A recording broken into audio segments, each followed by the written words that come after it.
तो चलें शुरुआत करते हैं पाइथन के इंस्टॉलेशन के साथ। सबसे पहले आप www.python.org पर जाएं और इसके डाउनलोड सेक्शन में चले जाएं। आपको जो भी ऑपरेटिंग सिस्टम के लिए चाहिए होगा आप डाउनलोड कर सकते हैं पाइथन। और पाइथन की काफ़ी वर्जन्स हैं। फिलहाल मैं पाइथन 3.4.3 डाउनलोड कर रहा हूं। आपको जो भी करना है आप कर लें, लेकिन अगर आप इस ट्यूटोरियल सीरीज को फॉलो करना चाहते हैं तो पाइथन 3 का कोई भी वर्जन डाउनलोड करें। तो चलें ठीक है। तो और हाँ, इस बात का ख्याल रखें कि आपका कंप्यूटर 64 बिट का है या 32 बिट का है, क्योंकि 64 बिट के वर्जन आपके 32 बिट के कंप्यूटर में नहीं चलेंगे।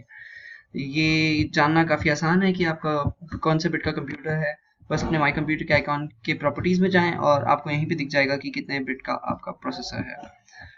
तो ठीक है। तो फिर इसलिए मैं 64 बिट का डाउनलोड कर रहा हूँ। मैंने एक्चुअली ऑलरेडी डाउनलोड कर लिया है और इंस्टॉल भी कर लिया है। बस आपको बताना चाहता हूँ कि करना क्या है। आपको बस नेक्स्ट नेक्स्ट नेक्स्ट करना है और आपका इंस्टॉलेशन हो जाएगा। मेरे पास ऑलरेडी इंस्टॉल्ड है, इसीलिए यहाँ पे काफ़ी दूसरे ऑप्शंस आ रहे हैं। तो ठीक है। जब एक बार आपका इंस्टॉलेशन कंप्लीट हो जाए तो आप यहाँ पे जाएं सर्च बार में और टाइप करें idle IDLE और आपको पाइथन का एक GUI दिखेगा।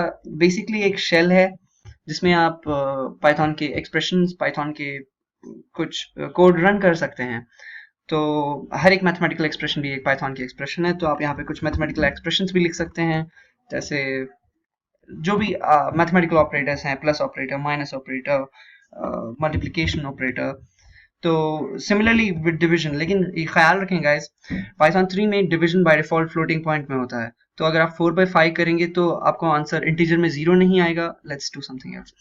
अगर आप 42/5 करेंगे तो आपको आंसर 8 नहीं आएगा, डेसिमल पार्ट भी आएगा 8 पॉइंट समथिंग।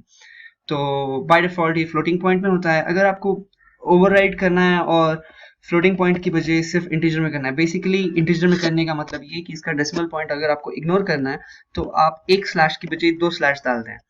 तो इससे ये इंटीजर में कन्वर्ट हो जाएगा और डेसिमल पॉइंट इग्नोर हो जाएगा।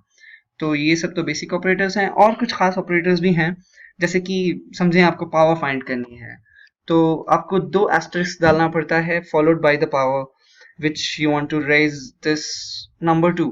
आपको ये नंबर कौन से पावर पे रेज करना है, आप 2 एस्टेरिस्क के बाद वो दे दे। तो 5 2 एस्टेरिस्क 2 का मतलब हुआ 5 स्क्वायर। तो ये पावर ऑपरेटर है।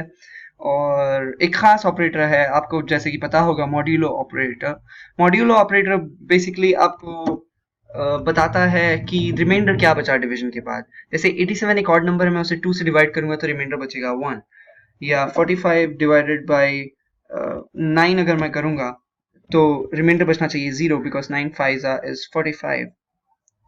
तो ये सब बेसिक ऑपरेटर्स हैं, plus minus multiplication division power and modulo. और हाँ, ये भी खास बात, अगर मैं कुछ ऐसे लिखूंगा 1 + 2 × 3 तो इसका इवैल्यूएशन में मल्टीप्लिकेशन को ज़्यादा प्रायोरिटी मिलेगी और पहले मल्टीप्लिकेशन होगा फिर 1 से जुड़ेगा। इसमें ये बॉडमास जो मैथ्स के रूल्स थे वो भी फॉलो होंगे। पहले देखें, इसका रिजल्ट आपको 7 आएगा, ना कि 1 + 2 × 3। अगर आपको 1 + 2 पहले करना है और फिर वो करना है तो आप इसे एक्सप्लिसिटली ब्रैकेट में डाल सकते हैं, जैसा आप बचपन से मैथ्स में करते आ रहे हैं। तो ये सब बेसिक्स हैं। मिलते हैं अगले वीडियो में।